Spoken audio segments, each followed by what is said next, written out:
Hello बच्चों, learn with Anita Mishra channel पर आप सबका मैं एक बार फिर से स्वागत करती हूँ। तो बच्चों, आज का ये जो वीडियो है क्लास 7 सुनहरी धूप टेक्स्ट बुक से जो हमारा लेसन नंबर 12 है, माँ जीवन संचालिका, इस पाठ के हम लोग टेक्स्ट बुक एक्सरसाइज आज के इस वीडियो में सीखेंगे। तो आइए वीडियो शुरू करते हैं।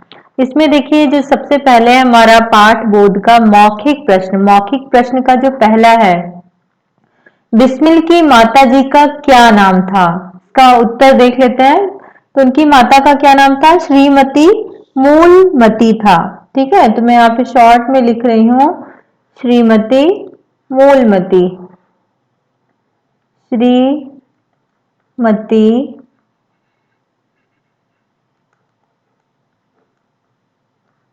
मूलमती। अगला प्रश्न देख लेते हैं। राम प्रसाद के पिता कौन थे? उनका स्वभाव कैसा था? तो राम प्रसाद बिस्मिल के पिता का नाम देखिए मुरलीधर था, पंडित मुरलीधर। तो मैं शॉर्ट में यहाँ पे लिख रही हूँ, आप फुल सेंटेंस में लिखिएगा, पंडित मुरलीधर। मुरलीधर, ध है ये, ध यहाँ सर्कल रहेगा। और उनका स्वभाव कैसा था? तो वे कुछ क्रोधी स्वभाव के थे। कॉमा करके मैं यहाँ पे लिख रही हूँ क्रोधी स्वभाव, शॉर्ट में लिख रही हूं मैं। अगला प्रश्न है, राम प्रसाद बिस्मिल पढ़ने के लिए मिशन स्कूल किसकी इच्छा के कारण गए? तो यहाँ पे अपनी माता जी की इच्छा और स्नेह के कारण वे अंग्रेजी पढ़ने के लिए बिस्मिल स्कूल मिशन स्कूल गए। ठीक है, तो किसकी इच्छा से? यहाँ पे लिख रही हूँ माता जी। अगला प्रश्न देखिए, राम प्रसाद बिस्मिल के हृदय में देश प्रेम की लौ कब जगी? तो राम प्रसाद जी के हृदय में देखिए देश प्रेम की लौ तब जगी जब वे 9वीं कक्षा में पढ़ते थे। ठीक है, तो मैं यहाँ पे लिख दे रही हूँ, जब वे 9वीं कक्षा में पढ़ते थे,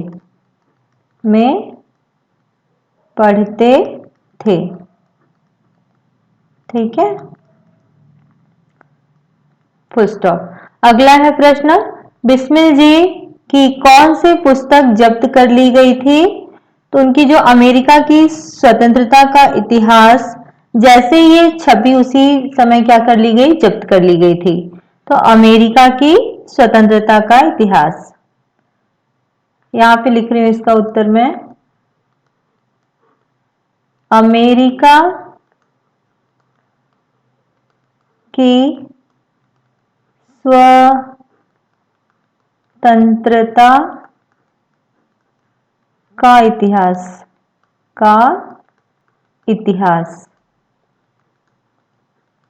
तो यहां पर ये मौखिक प्रश्न क्या हो गया? खत्म हो गया। अगला देखिए, अर्थग्रहण संबंधी प्रश्न। अर्थग्रहण संबंधी प्रश्न के लिए यहां पर एक पैराग्राफ दिया हुआ है। पैराग्राफ के नीचे कुछ उत्तर दिए गए हैं। पैराग्राफ के नीचे कुछ प्रश्न लिखे हुए हैं। इस प्रश्न का उत्तर हमें क्या करना है? इस पैराग्राफ से ढूंढना है। तो सबसे पहले यहाँ पर देखिए, पहला प्रश्न दिया है, पैराग्राफ में नहीं रीड कर रही हूँ। पहला प्रश्न दिया है, राम प्रसाद का जन्म किस माह में हुआ था? ठीक है, तो यहाँ पर किस माह या फिर मास, दोनों सिनोनिम्स है। तो राम प्रसाद का जन्म किस मास में हुआ था, यानी किस मंथ में हुआ था? तो ये पैराग्राफ से हमें फाइंड आउट करना है। यहाँ पे देखिए 11 जून है ना, यानी कि जून मास में हुआ था। तो पहला उत्तर क्या हो गया? सिर्फ जून। अगला प्रश्न है, उनके माता पिता किसके परम भक्त थे? तो यहां से फाइंड आउट करेंगे, दोनों ही भगवान श्री राम के परम भक्त थे। ठीक है, ये क्या हो गया? दोनों ही भगवान श्री राम के परम भक्त थे। ये ख नंबर आंसर हो गया। ठीक है, अगला प्रश्न है ग नंबर, राम को पढ़ने से अधिक प्रिय क्या था? तो राम को देखिए पढ़ने से अधिक प्रिय खेलना था, है ना, खेलना था, खेलना अधिक प्रिय था। ये किसका उत्तर है? ग नंबर। अगला, उनके माता पिता के स्वभाव में क्या अंतर था? तो उनके पिता देखिए थोड़ा सा क्रोधी स्वभाव के थे, लेकिन जो उनकी माता थी वे कोमल थी, है ना, कोमल स्वभाव की थी। तो उनके पिता, ऐसे लिखिएगा, उनके पिता कुछ क्रोधी स्वभाव के थे। ठीक है, यहां तक ये क्या हो गया? घ नंबर। ये हो गया आपका घ नंबर। और उसके बाद फिर यहां से ये तो पिता का हो गया, आगे आपको माता का भी लिखना है।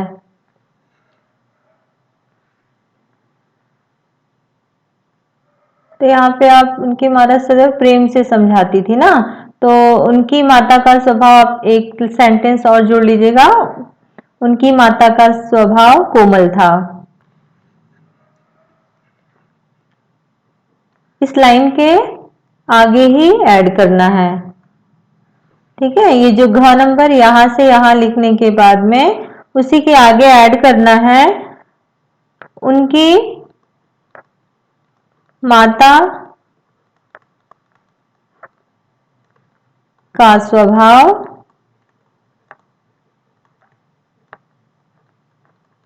कोमल था। ठीक है, या फिर वे प्रेम से समझाती थी।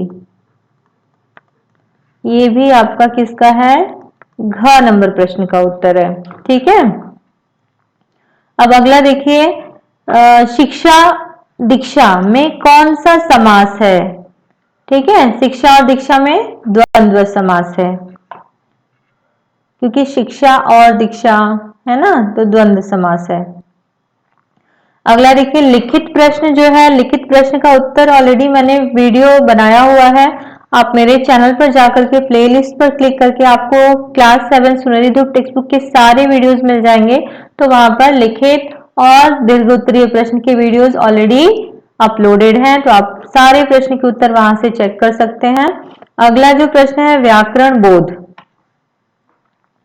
व्याकरण बोध में देखिए पहला का क है, वे शब्दांश जो मूल शब्द से पहले जुड़कर नया शब्द बनाते हैं या उसका विशेष अर्थ प्रकट करते हैं, उपसर्ग कहलाते हैं। जैसे दुर जोड़ भाग्य, दुर्भाग्य। इसी प्रकार से हमें ये क्या करना है, उपसर्ग एवं मूल शब्द अलग अलग करना है। मूल शब्द यानी कि जिस शब्द से वे नया शब्द बना हुआ है, ठीक है, उसे हम क्या कहते हैं? मूल शब्द कहते हैं। और मूल शब्द के पहले अगर कोई शब्द जैसे उपसर्ग जुड़ गया है, जैसे दुर हो गया, है ना, या फिर सम हो गया, इसमें क्या है? सम है, तो ये क्या हो गया? सम क्या हो गया? उपसर्ग हो गया। और ये अर्पित क्या हो गया? इसमें मूल शब्द हो गया। ऐसे समर्पित का देखिए, सम जोड़ अर्पित, क्या हो गया? समर्पित। ठीक है, समजोड़ अर्पित, यहाँ पे छोटी की मात्रा और र का रूप है। समजोड़ अर्पित, समर्पित। एक मिनट, ये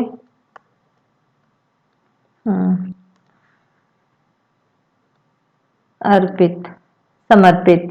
अगला है संपूर्ण, सम जोड़ पूर्ण। सम क्या हो गया? उपसर्ग, और ये क्या हो गया? पूर्ण, संपूर्ण। अगला है सानंद, स जोड़ आनंद।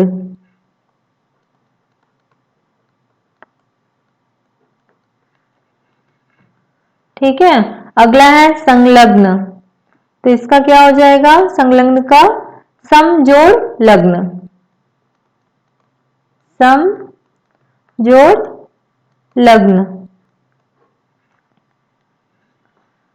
सपूत का स जोड़ पूत, स जोड़ पूत।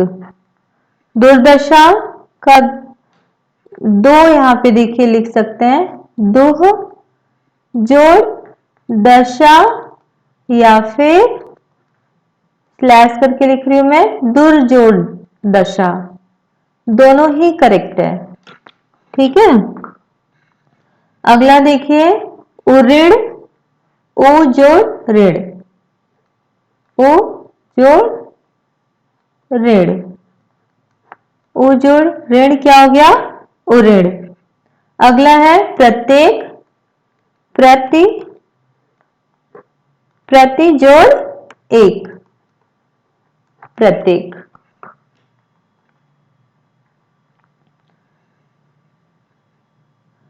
अगला देखिए ख नंबर है प्रश्न हमारा यहाँ पर, वे शब्दांश जो मूल शब्द के बाद जुड़कर नया शब्द बनाते हैं प्रत्यय कहलाते हैं। ठीक है, ऐसे शब्द का अंश जो मूल शब्द यानी कि स्वार्थ के जैसे बाद में पूर्ण जुड़ गया तो ये क्या हो गया, पूर्ण क्या हो गया प्रत्यय है, और ये मूल शब्द है।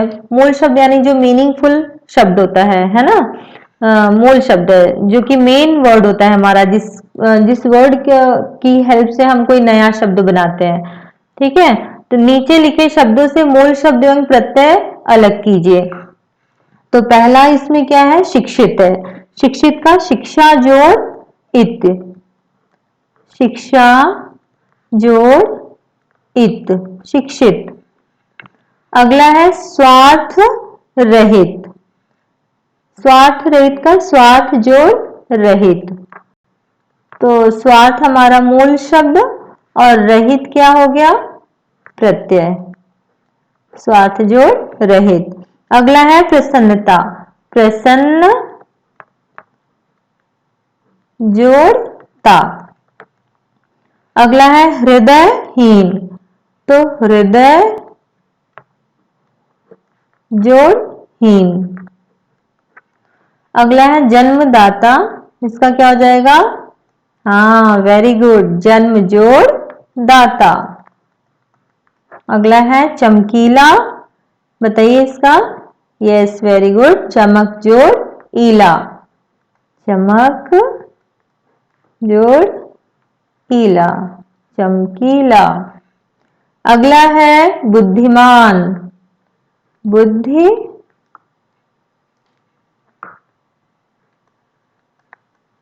बुद्धि जोड़ मान।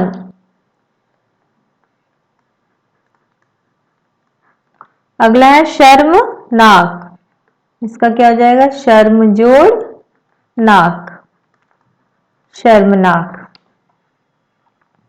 अगला देखिए विराम चिन्ह, ठीक है, ये क्या दिया हुआ है विराम चिन्ह है। विराम चिन्ह क्या होता है, जिससे हमें पता चले कि वाक्य या फिर कोई सेंटेंस हम बोल रहे हैं, कहाँ पे पॉज देना है, कहाँ पे रुकना है, कहाँ पे थोड़ा तेज बोलना है, ये सब हमें क्या, या फिर प्रश्न पूछना है, कैसे पता चलेगा कि ये प्रश्न है ना। तो इन सब चीजों से हमें पता चलता है, विराम चिन्ह की वजह से ये सब सारी चीजें हमें पता चलती हैं। ठीक है, तो ये यहाँ पे विराम चिन्ह देखिए दिए हुए हैं पूरे, पूर्ण विराम, अपूर्ण विराम या उप विराम। तो इन सारे विराम चिन्हों का प्रयोग हमें इसमें करना है, आइए देखते हैं कैसे होगा।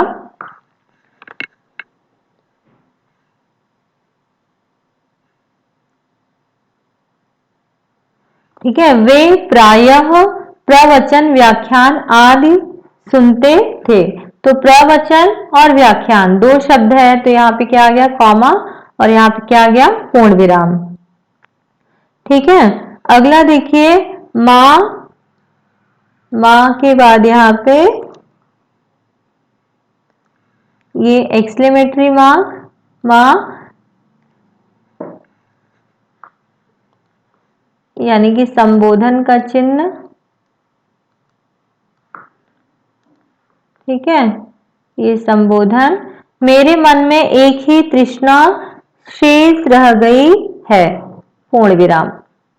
फिर अगला है मैं जो भी हूं या होने की आशा करता हूं, फिर कॉमा, उसका श्रेय मेरी मां को जाता है, पूर्ण विराम।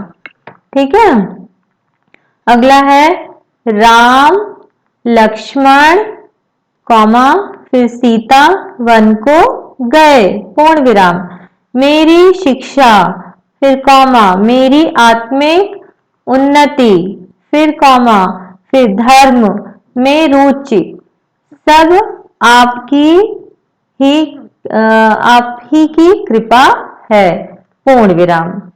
ठीक है, इसके बाद देखिए अगला पेज है संधि। ठीक है, संधि करना है हमें। संधि यहाँ पर देखिए दीर्घ गुण संधि, यण संधि, वृद्धि संधि और अयाद संधि है।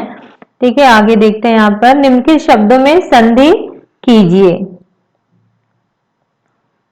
तो सबसे पहले यहाँ पर देखिए क्या दिया हुआ है, विद्या जोड़ आलय, क्या हो जाएगा, विद्यालय, यानी आपका जो विद्यालय, आपकी जो पाठशाला है, विद्यालय। ठीक है, अगला है सुर जोड़ ईश, क्या हो जाएगा, सुरेश, सुरेश। सदा जोड़ एव, क्या हो जाएगा, सदैव, सदैव। अगर आपको संधि सीखना है तो आप मुझे कमेंट करके जरूर बताइए, मैं आप पूरा एक्सप्लेन कर दूंगी कैसे ये आ और ए मिलके ए में कन्वर्ट हो जाता है। सु जोड़ आगत, स्वागत। अगला है कवि जोड़ इंद्र, कविंद्र।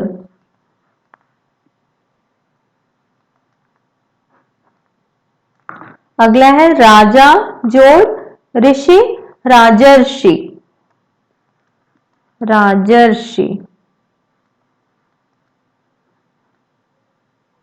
ठीक है, राजर्षि। अगला है अति जोड़ अधिक, अत्यधिक, अत्यधिक। अगला है पो जोड़ अन, पवन,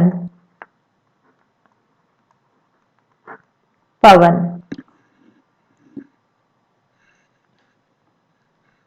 अगला है देखिए यहाँ पर हमारा, अब तो ये हमने ये संधि विच्छेद करके यहाँ पे दिया हुआ था। ठीक है, हमने क्या किया, संधि किया। अब यहाँ पे संधि दिया हुआ है, अब हमें क्या करना है, विच्छेद। संधि करके शब्द दिया हुआ है, हमें क्या करना है, विच्छेद करना है। तो नीचे लिखे शब्दों का संधि विच्छेद कीजिए। प्रोत्साह है तो प्र जोड़ उत्साह, प्रोत्साह।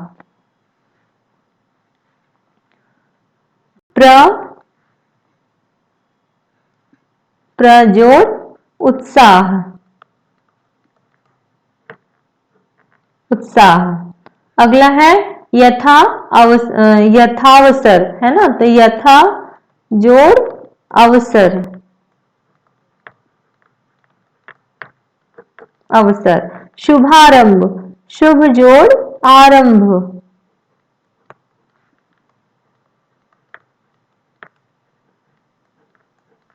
मुनीश्वर, मुनि जोड़ ईश्वर,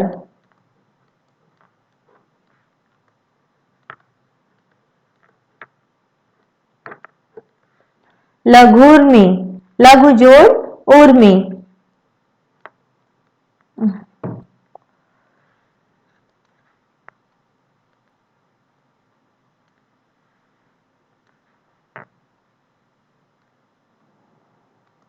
लघु जोड़ उर्मी, लघुर्मी। ठीक है, अगला है शास्त्रार्थ, शास्त्र जोड़ अर्थ, शास्त्र जोड़ अर्थ, शास्त्रार्थ। युगावतार, युग जोड़ अवतार, स्वर्णाक्षर, स्वर्ण जोड़ अक्षर, स्वर्णाक्षर, स्वर्ण जोड़ अक्षर। अगला है आत्मार्पण, आत्मा, आत्म जोड़ अर्पण, और मिलके आ हो गया आत्मार्पण, है ना, अर्पण।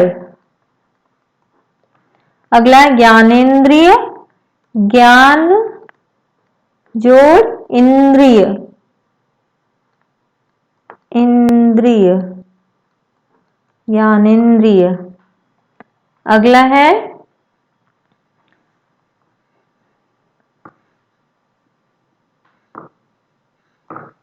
निम्नलिखित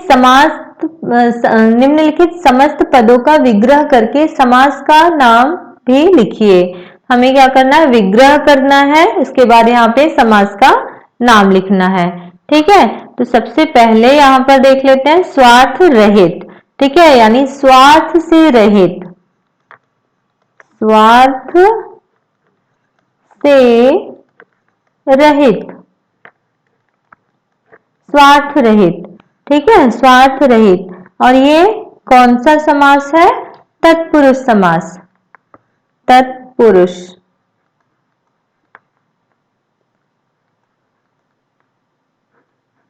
तत्पुरुष समास। अगला है भारत माता, यानी कि भारत की, भारत की माता। ये कौन सा समास है, तत्पुरुष समास। अगला है समयाभाव, समय का अभाव, समय का अभाव। कौन सा समास है, तत्पुरुष समास। अगला तिरंगा, तीन रंगों वाला, अर्थात भारत का राष्ट्र ध्वज। ठीक है, तीन रंगों वाला, अर्थात भारत का, यहां स्पेस नहीं है, भारत का राष्ट्र ध्वज। ठीक है, और ये कौन सा समास है, बहुव्रीहि समास, बहुव्रीहि।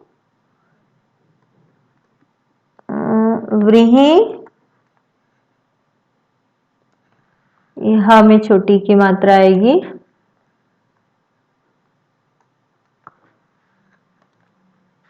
बहुव्रीहि समास।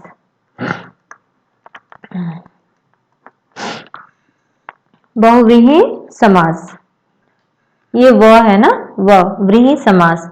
अगला है देश रक्षा, ये कौन सा समास है, इसका विग्रह कैसे करेंगे, देश की रक्षा।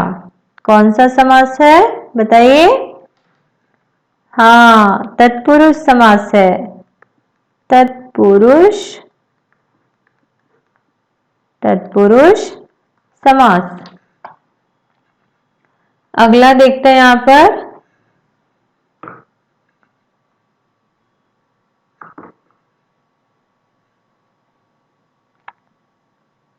अगला प्रश्न है हमारा मुहावरे है, देखिए।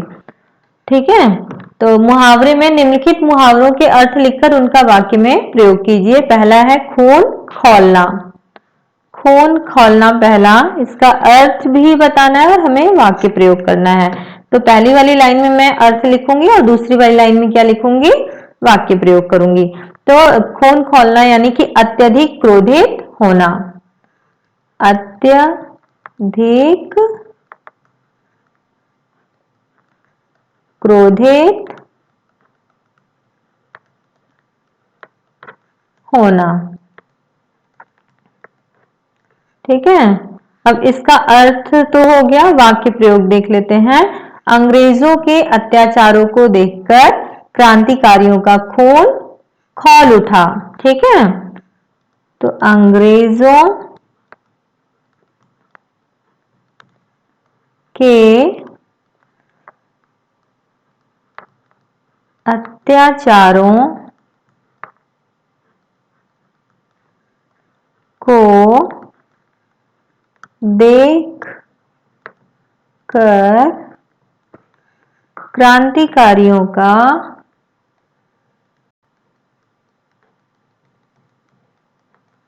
क्रांतिकारियों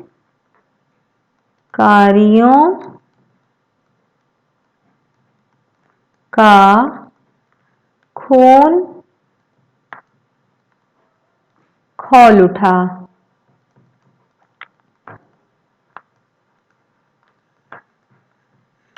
अगला है दिल पसीजना, यानी कि दया से भर जाना। दया से भर जाना। अब इसका अर्थ तो हो गया, वाक्य प्रयोग बताइए। छोटी सी, जैसे छोटी सी, यहाँ योजक चिन्ह, छोटी सी बच्ची को भीख मांगते देखकर मेरा दिल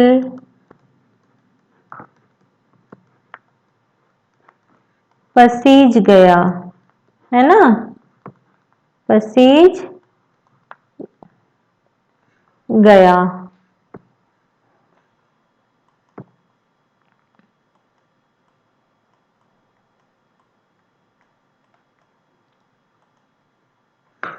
पसीज गया,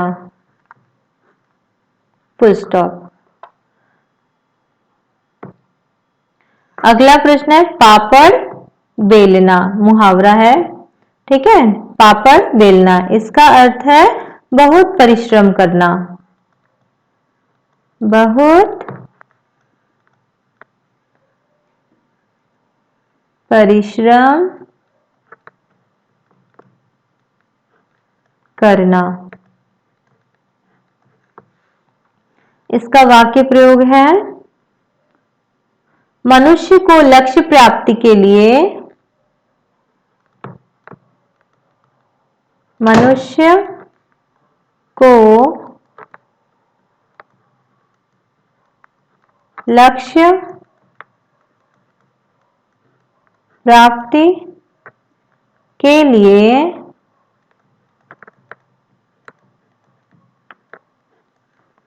बहुत पापड़ बेलने पड़ते हैं। बेलने पड़ते हैं।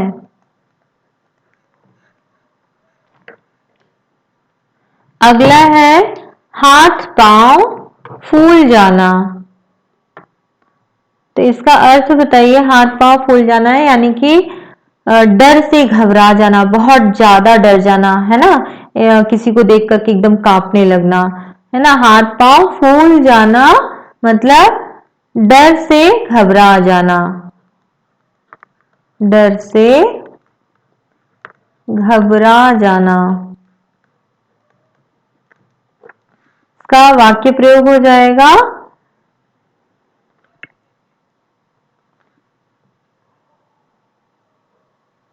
घर का ताला खुला देखकर मेरे हाथ पांव फूल गए, ठीक है। घर का ताला खुला देखकर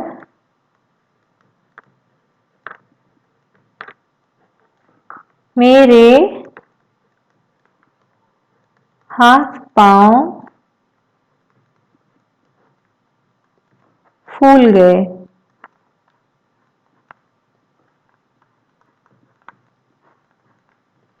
ठीक है।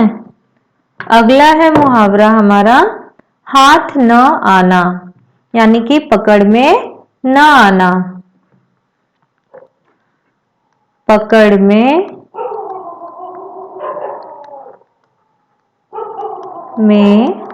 न आना। अगला प्रश्न, सॉरी, यहाँ पे इसका मुहावरे का हम लोग वाक्य प्रयोग देख लेते हैं। इस घटना को हुए महीनों बीत गए हैं या फिर महीने बीत गए हैं, परंतु अपराधी जो है अभी तक पुलिस के हाथ नहीं आया, है ना। इस घटना को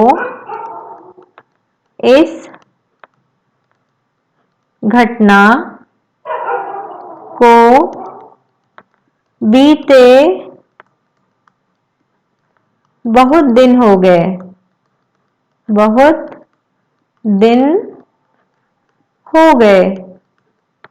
हो गए के बाद कॉमा, परंतु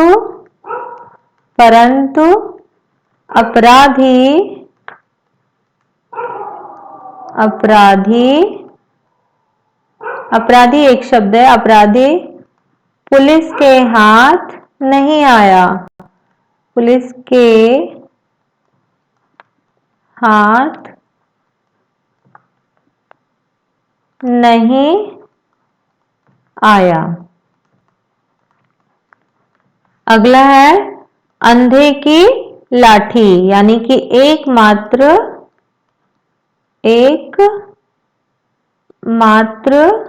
सहारा। एकमात्र एक ही शब्द है, ठीक है, एकमात्र सहारा। इसका वाक्य प्रयोग देख लेते हैं। इस बुढ़िया का पोता ही उसके लिए अंधे की लाठी है। इस बुढ़िया का पोता ही उसके लिए